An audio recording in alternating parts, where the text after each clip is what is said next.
The Fate of the Furious is directed by F. Gary Gray, and it is the 8th film in the Fast and Furious franchise.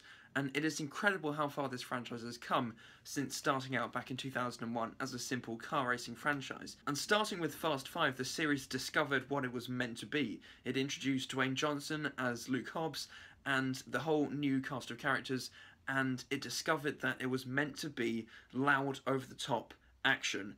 And going into this film, I was expecting to be entertained, and luckily I can say I was thoroughly entertained by The Fate of the Furious. So the main story of the film is that Dom Toretto, played by Vin Diesel, has been captured and blackmailed against his will by Cypher, played by Charlize Theron, and he's basically working for her now, doing deeds going against his family, his team, led by Dwayne Johnson, and the team have to figure out what's up with Dom, why is he doing this, and what does she have against him?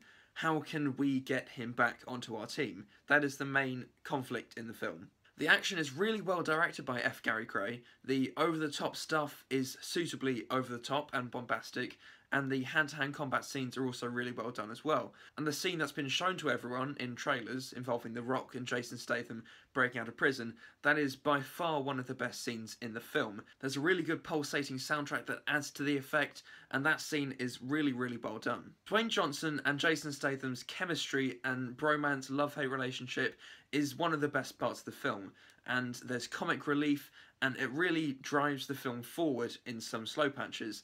And Jason Statham is one of my favourite actors, and anything he does I'll watch, and he's hilarious in this film, especially in some scenes at the end. He is really, really funny, and the entire cast, their chemistry is so good because their characters have had 8 films to develop, and by this point they feel like real people, and their chemistry and quips and banter really adds to the film. Like I said, the action is really entertaining and it never drags, and the series knows what it's meant to be. It's found its niche in Hollywood and it can just entertain people now. It's loud, over the top, really dumb, but I found myself enjoying it a lot. But it isn't without flaws. The majority of the script is incredibly cheesy and sometimes really exposition heavy, and when you have Vin Diesel going, "Family's the best," Vin Diesel. That was terrible, sorry. Never do that again. Yeah, but the script is really cheesy and it's hard to take seriously sometimes, and in scenes where the film wants to be taken seriously, it's just hard because the characters are just saying things that they have to say for the sake of the film, or just that normal people wouldn't say. Vin Diesel as Dominic Toretto doesn't really have much to do in the film. He's taken in by Cypher, he has to do a couple of things, and in the scenes that he does well, but his character isn't really in much of the film, and he doesn't have a major role as fans would have expected. It's much more focused on the team trying to find him, and Dwayne Johnson and the FBI rookie who's helping them out, and the team's goal to try and get Dom back and figure out what's happened. Charlize Theron as the villain Cypher again isn't giving that much to do. She's a cliched, over-the-top Bond villain, and she's essentially confined to spouting off orders and then switching between being malicious and worried when her plan's not going well. So she does what she can do with the material, but I think the main problem with the film is the script, but the action pretty much compensates for it, which is good. And also, I don't think anyone was expecting this, but don't expect physics to apply to any of the action in this. Cars flip around and explode, and none of the main characters have any kind of scratch or bruise, so there has to be some level of suspension of disbelief going into the film, because just know that science and physics and none of that will apply to the action scenes.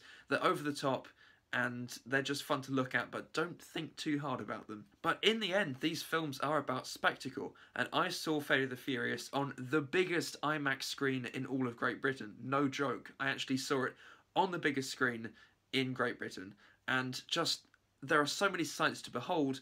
Like, when you're watching scenes that have a zombie army of cars taking over New York, or a giant submarine chasing after the main characters, you just have to watch and enjoy it.